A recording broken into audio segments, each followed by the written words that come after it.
নিরাশ হবার কিছুই নেই। জীবন থেকে যা হারিয়ে যায় তার দ্বিগুণ হয়ে ফিরে আসবেই, হয়তোবা অন্য পথে অন্য রূপে তোমার দরজায়। এই যে আমরা কোনো কিছু হারিয়ে ফেললে কত বেশি মন খারাপ করে ফেলি, তাই না? কিন্তু একটা সময় পর আমরা যখন এর চেয়ে বেটার কিছু পেয়ে যাই তখন আল্লাহর দরবারে কতবারই না শুকরিয়া আদায় করি।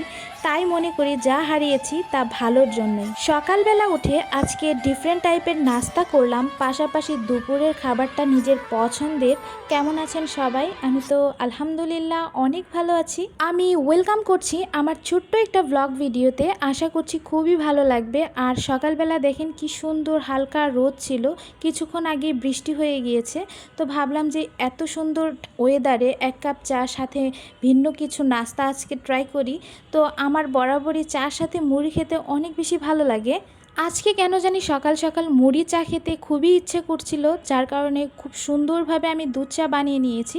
আর গুঁড়ো দুধের এই চাটা কিন্তু খুবই মজার হয়, আপনারা যারা খান তারা তো জানেনই। তো আমি মাঝে মাঝে এই চাটা খাই। তো পাশাপাশি দুইটা টোস্ট বিস্কিটও নিয়ে নিলাম, এটা মানে মিষ্টি, যেটা মিষ্টি টোস্ট সেটা ঘি টোস্ট। আর এখানে মুড়ি নিয়ে নিয়েছি, যদিও বিস্কিটটা আমার আর খাওয়া হয়নি, মুড়ি দিয়ে আমি সকালের নাস্তাটা খেয়ে ফেলেছি। আর আমার কাছে মুড়ির সাথে চার কম্বিনেশনটা খুবই ভালো লাগে। অনেকেই বলতে পারেন যে মুড়ির সাথে কেউ কখনো চা খায়, কিন্তু আমার কাছে ভালো লাগে। জাস্ট অনেক দিন পরে আজকে খেয়েছি। তারপর কিছুক্ষণ রেস্ট করার পর দুপুরের রান্নায় চলে এসেছি। আজকের ওয়েদারটা যেহেতু একটু ঠান্ডা ঠান্ডা, কেন জানি একটু ভিন্ন কিছু খেতে ইচ্ছা করলো।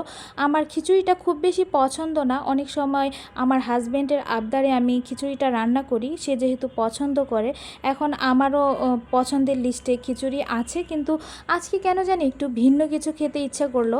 যেমন পোলাও রোস্টটা আমার অনেক বেশি পছন্দ, মানে বিরিয়ানি বলেন খিচুড়ি বলেন সব কিছু থেকে আমি পোলাও আর রোস্টটা অনেক বেশি পছন্দ করি।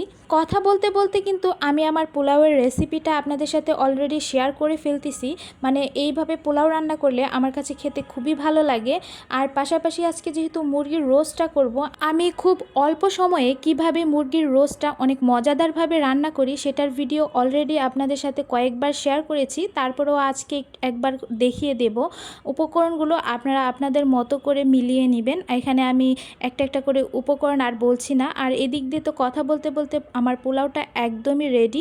আমার কাছে আজকের জন্য এটা বেস্ট একটা আইটেম ছিল, মানে মুরগির রোস্ট আর পোলাও। আর আমি মুরগির রোস্টটা আজকে খুব বেশি বড় সাইজ করে করব না, আমি ছোট সাইজ করেই করব। তো এদিক দিয়ে মুরগির রোস্টটা ভাজতে ভাজতে মনে হলো মুরগির রোস্টের যে মশলাটা সেটা আমি খুঁজে পাচ্ছি না, কখন যে কবে যে আমি ফ্রিজে রেখে দিয়েছি, হঠাৎ করে মনে পড়লো তো ফ্রিজ থেকে নিয়ে আসলাম। তো আমি সব সময় এইভাবে মুরগির রোস্টটা রান্না করি, আমার কাছে খেতে খুবই ভালো লাগে। আমার কাছে না, অনেকেই এই রেসিপিটা আমার হাতের পছন্দ করে। কথা বলতে বলতে এদিকে হালকা কুসুম গরম পানিতে আমি গুঁড়ো দুধটা গুলিয়ে নিয়েছি, এটা আমি মুরগির রোস্টে পরবর্তীতে ব্যবহার করব। আর এদিক দিয়ে মাংসগুলো আমি ভেজে নিচ্ছি। আমরা যেহেতু দুইজন মানুষ, খুব বেশি করলে নষ্ট হয় বা খেতে ভালো লাগে না, আমার ইদানিং বাসি খাবার একদমই খেতে পারছি না।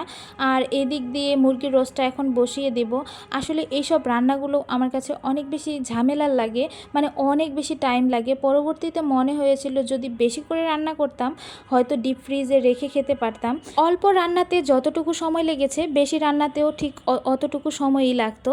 তো এই দিক দিয়ে মুরগির মশলা আর টক দইটা যেটা আমি আর কি মিক্সড করে রেখেছিলাম সেটা দিয়ে দিলাম। আর কিছুটা দিয়ে দিয়েছিলাম কিশমিশ বাটা, সেটা দিয়ে এখানে পরিমাণ মতো লবণ দিয়েছি। যদিও মাংসে আমি লবণ দিয়ে ভেজে নিয়েছি, সেই পরিমাণে এখানে আমি লবণটা দিয়ে দিয়েছি।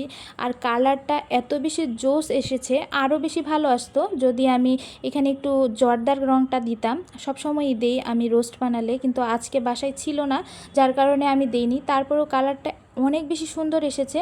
আর আমি কালারের জন্য কিন্তু গুঁড়ামরিচটা একটু ব্যবহার করেছি, আপনি যদি স্কিপ করতে চান সেটা স্কিপ করতে পারেন, কোনো প্রবলেম নেই। এখন জাস্ট কিছুটা গরম পানি দিয়ে আমি মুরগিটা খুব সুন্দরভাবে কুক করে নিব। আর পরবর্তীতে আমি আর কোনো পানি ব্যবহার করিনি, এখানে যতটুকু পানি দেখতে পাচ্ছেন ততটুকু পরিমাণেই পানি। যখন পানিটা জাস্ট একটু শুকিয়ে যাব তখন আমি এখানে দিয়ে দিয়েছি বাদাম বাটা, কাঠবাদাম, কাজু বাদাম আর কিশমিশ বাটা, তারপরে দুধ দিয়ে দিয়েছি আর কিছুটা কিশমিশ দিয়ে দিয়েছি। কিশমিশটা আমার অনেক বেশি পছন্দ, যার কারণে। তারপরে চিনি দিয়েছি, আর এখানে কিছুটা বেরেস্তা দিয়ে আমি আবারও এটা নেড়েচেড়ে নিব। কয়েকটা কাঁচামরিচও দিয়ে দিয়েছি, এটা একদম অপশনাল, আপনারা যদি খেতে চান তাহলে দিতে পারেন। তারপর জাস্ট ঢাকনা দিয়ে ঢেকে দিয়েছিলাম। কেন জানি আমার পোলাওয়ের সাথে রোস্টের সাথে ডিমটা খেতে অনেক বেশি ভালো লাগে, যার কারণে আমি অফ ক্যামেরায় ডিমটা বয়েল করে নিয়ে হালকা একটু ভেজে নিয়েছি।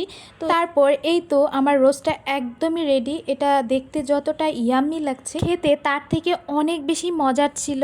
আপনারা একবারের জন্য হলেও ট্রাই করে দেখবেন। আর পোলাওটাও এত বেশি সুন্দর হয়েছিল, মানে আজকের পোলাওটা আমার রান্না করা বেস্ট পোলাও ছিল। তারপর আমি তো আমার দুপুরের খাবারে চলে এসেছি, যদিও আমি একা খাবো। হাজব্যান্ডের জন্য যদিও রান্না করেছি, সে তো দুপুরে বাসায় নেই, রাতে এসে খাবে। তো আমি আমার দুপুরের খাবারটা খেয়ে নিচ্ছি।